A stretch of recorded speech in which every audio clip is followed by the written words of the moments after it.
Conceitualmente representada pelo retorno do espírito à experiência na matéria, a reencarnação é pilar fundamental da ciência espírita, com consequências profundas no campo filosófico e moral. A reencarnação nunca esteve tão próxima da academia como nos dias atuais, e a tendência é que essa lei natural seja incorporada de forma definitiva nas próximas décadas. No final da década de 70, a reencarnação passou da esfera religiosa e cultural para o campo da pesquisa científica, incluindo casos como psicoterapia de vidas passadas com detalhes verificáveis, experiências de quase morte, mensagens escritas recebidas por supostos médiuns, de indivíduos que já faleceram, obviamente, com particularidades não conhecidas nem mesmo pelos familiares próximos, confirmadas posteriormente à mensagem.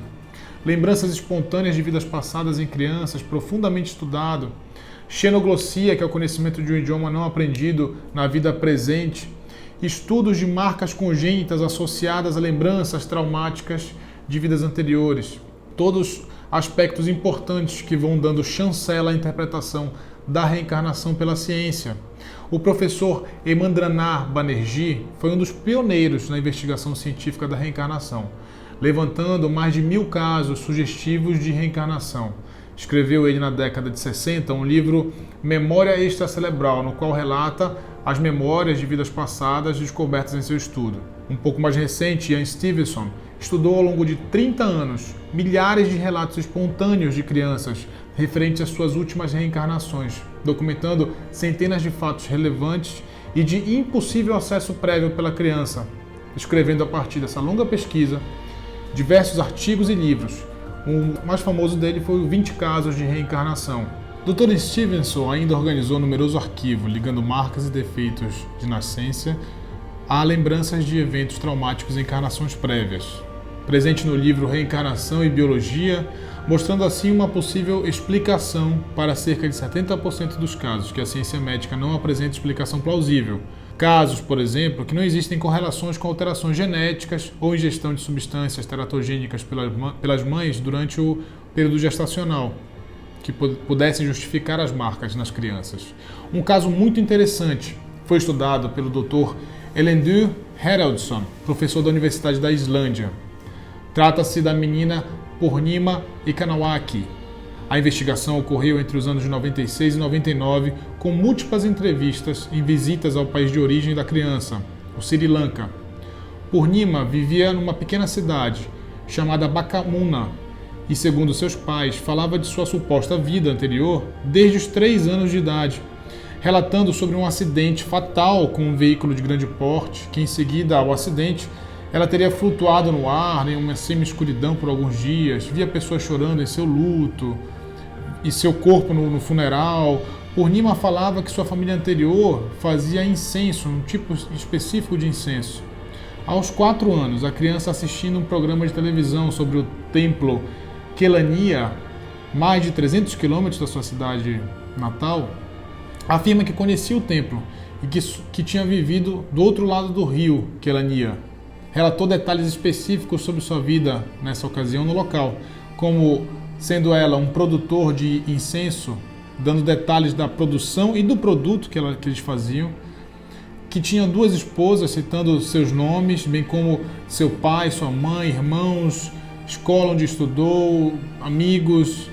Finalmente, quando os dados foram confirmados pelos pesquisadores, algo a mais foi encontrado. O acidente que matou o antigo produtor de incenso foi um acidente de bicicleta com um ônibus que culminou com lesões extensas na região lateral tóraco-abdominal, documentadas em autópsia médica, que coincidiam com marcas de nascença da criança estudada. Podemos eventualmente acompanhar no estudo do pesquisador. No Brasil, o Hernani Guimarães colocou em seu livro Reencarnação no Brasil 8 casos registrados e devidamente comprovados de crianças que espontaneamente recordaram suas vidas pregressas, com detalhes impressionantes. Presente desde a antiguidade no psiquismo humano, encontramos a reencarnação desde os livros milenares dos Vedas no hinduísmo, na doutrina de Buda, em várias denominações religiosas de origem africana, na interpretação da Cabala judaica e sim no cristianismo primitivo, onde Em diversas passagens do Novo Testamento podemos observar a presença da reencarnação, como por exemplo na conversa de Nicodemos, doutor da lei, com Jesus, onde o Cristo afirma: ninguém pode ver o reino de Deus se não nascer de novo. Ou quando após a transfiguração, os discípulos perguntaram a Jesus por que os escribas dizem que é necessário que Elias venha primeiro. E Jesus responde: Elias já voltou como João Batista. E os escribas não o reconheceram e fizeram com ele tudo o que quiseram. É importante lembrar que a reencarnação foi de certa forma adotada no cristianismo até o ano de 552, quando o imperador romano Justiniano, por motivos pessoais que envolviam sua esposa Teodora, decide acabar com a interpretação da reencarnação dos textos bíblicos e convoca o Concílio Ecumênico de Constantinopla II, praticamente obrigando o Papa da época a tornar heresia a interpretação reencarnatória ou acreditar-se na reencarnação. Segundo a doutrina espírita, a reencarnação é uma lei fundamental da natureza, uma lei divina como a lei da gravidade. A partir da reencarnação podemos compreender de onde viemos, para onde vamos, por que estamos na Terra. Podemos compreender as desigualdades materiais e todas as supostas injustiças da vida terrena. Ela é chave para a interpretação do Evangelho do Cristo. Segundo a ótica reencarnatória, as múltiplas experiências permitem ao homem se aprimorar nos campos intelectuais e morais na direção dos estágios evolutivos espirituais superiores. Chico Xavier uma vez disse que seria difícil conceber a existência de Deus e da justiça divina sem a compreensão da reencarnação, sem a chave da reencarnação. Haveria justiça divina em privar para sempre da felicidade aqueles que se equivocaram em sua existência? Como poderíamos compreender a bondade do Criador em determinar uma pena eterna?